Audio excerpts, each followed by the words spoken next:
Marcus Dale had exactly $43 in his checking account, a 9-year-old daughter waiting for him at daycare pickup, and a job he could not afford to lose. What he did not have, on that ordinary Tuesday morning, was any idea that the next 90 seconds of his life would change everything.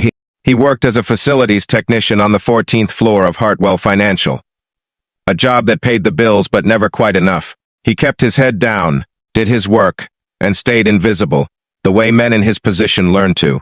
Invisibility was safety, but safety was about to become a luxury he couldn't afford.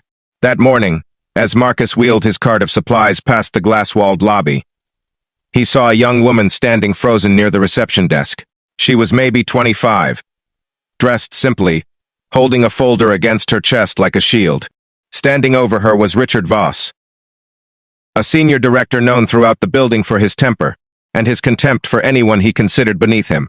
His voice was rising, sharp and cutting, accusing her of wasting his time, of not belonging in his building, of being an embarrassment. A small crowd of employees had gathered at a careful distance, watching, saying nothing.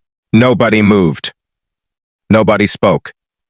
If you believe in kindness, in standing up for people even when it costs you something, hit that like button right now. Drop a comment below. Share this video with someone who needs a reminder that decency still exists. And subscribe to Kindness Corner, because these are the stories worth telling. Marcus didn't know the woman's name.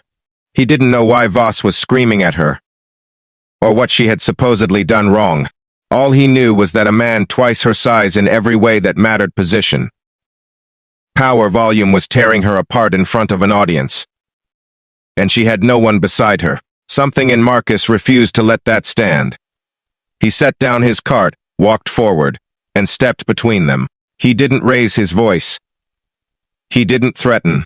He simply lifted his hand, calm and steady, and told Voss that this was enough, that whatever the problem was, it didn't call for humiliating someone in front of a room full of people.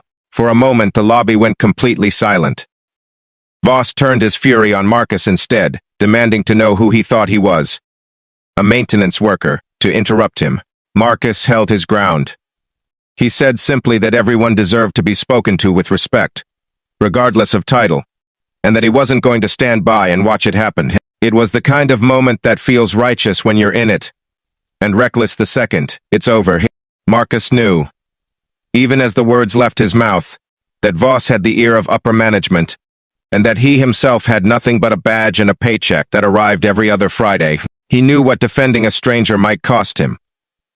He thought of his daughter Emma, waiting for him with her backpack and her gap-toothed smile, and he thought of the rent due in 11 days. And still, he did not step aside.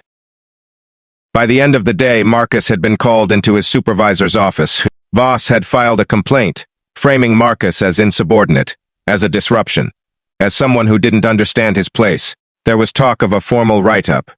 There was talk, quietly, of termination. Marcus went home that night, not knowing if he would still have a job by the end of the week. He sat at his kitchen table long after Emma had gone to sleep, running numbers in his head that never came out even, wondering if he had just thrown away the one thing he could not afford to lose, for a stranger who would probably never think of him again. He was wrong about that. The young woman he had defended was named Claire Bennett. What nobody in that lobby knew, what even most of Hartwell Financial senior leadership didn't yet realize, was that Claire wasn't a nervous new hire fumbling through onboarding paperwork. She was the majority shareholder of the very company Voss worked for, quietly touring the offices under an assumed low profile, evaluating leadership and culture before a major restructuring decision. She had chosen to walk the floors unannounced, without title, without introduction, specifically to see how people were treated when no one thought it mattered. Voss had failed that test in the most spectacular way possible. And Marcus, a man with everything to lose and nothing to gain, had passed it in a way that Claire would not forget. 3 days after the incident, Marcus was called into a conference room he had never been allowed inside. He assumed it was the end. He assumed he was being let go. Instead, Claire Bennett was sitting at the head of the table, and for the first time he learned exactly who she was. She thanked him quietly for being the only person in that entire building who had treated her like a human being when he had every incentive to look away. She told him that Voss had been terminated that morning, not only for how he had spoken to her, but for a pattern of behavior that had gone unaddressed for years, because no one with power had ever been willing to challenge him. And she told Marcus that she didn't want him fixing air conditioning units anymore. She offered him a new position, one focused on employee advocacy and workplace culture across the company. With a salary that would have seemed impossible to him a week earlier, Marcus sat there in stunned silence, thinking of Emma, of the rent, of the $43 that had felt like the edge of a cliff. He thought about how close he had come to staying quiet, to keeping his head down the way he always had, and how different this moment would look if he had. What Marcus didn't fully understand yet, and what would become clear to him in the months that followed, was that his single act of decency had rippled outward in ways he never could have predicted. Claire began quietly funding a foundation, focused on protecting and empowering low-wage workers, who were too often silenced by the people above them. She often said, in later interviews, that the foundation existed because a maintenance worker with everything to lose had once decided that a stranger's dignity mattered more than his own comfort. If this story moved something in you, if it reminded you that kindness costs something, and that the people who give it anyway are the ones who change everything, please take a moment to like this video, share it with someone who needs to hear it, and subscribe to Kindness Corner. We tell these stories because the world needs more people like Marcus. Before you go, we'd love to hear from you. Have you ever stood up for a stranger, knowing it might cost you something? Tell us in the comments below. Your story might be exactly what someone else needs to read today. Marcus never set out to be a hero.